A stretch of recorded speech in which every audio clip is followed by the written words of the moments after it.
Olá, tudo bem? Aqui quem fala é o professor Marco Ferrari e hoje eu vou responder uma questão da Fabiola Maroni. Obrigado, Fabiola, pela sua pergunta. Se você quer ter a sua pergunta respondida aqui no canal, só jogar lá no direct pelo Instagram do @profmarcoferrari ou só fizer sua perguntinha aqui nos comentários, vai ser um prazer respondê-la. Bom, Fabiola perguntou para mim o seguinte: qual o conteúdo devo estudar, professor, porque hora ou outra o edital vem com nomes diferentes?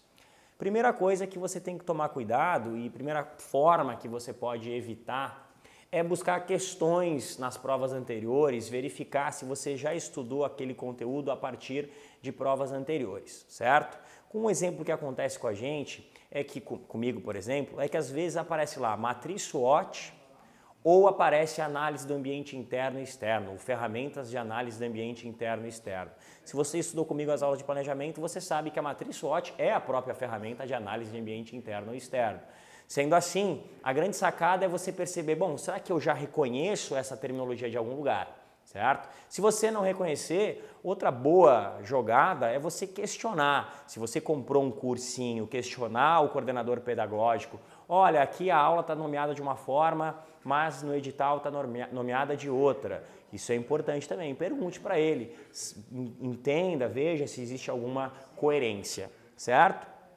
E a terceira sacada que também você pode encontrar é procurar realmente no Google, procurar nos seus materiais alternativos se em algum momento o professor já falou como é que aquilo pode se chamar de uma maneira diferente, certo? Mas a coisa mais rápida que você pode fazer é tentar buscar na sua mente se você já estudou aquilo ou nos seus materiais se existem nomes diferentes. Segunda coisa interessante é perguntar para o coordenador pedagógico ou para o professor o que significa isso.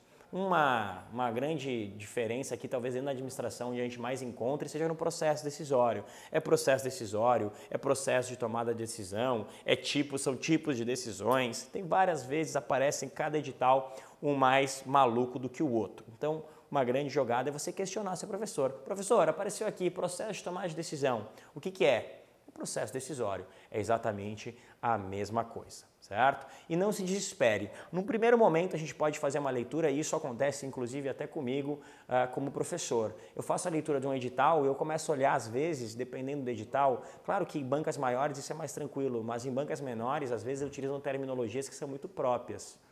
Aí você tem que verificar e buscar encontrar autores que utilizam aquela terminologia ou maneiras de entender aquilo, certo? Claro que com o tempo eu já vou reconhecendo algumas coisas e as formas como se trabalha aquilo, mas vira e mexe, sempre a banca faz o favor de encontrar e trazer uma novidade para a gente, tá ok? Então tome cuidado com isso, questione seu professor, questione seu coordenador pedagógico através das redes que você tiver, para que realmente ele possa te ajudar a fazer uma leitura de edital.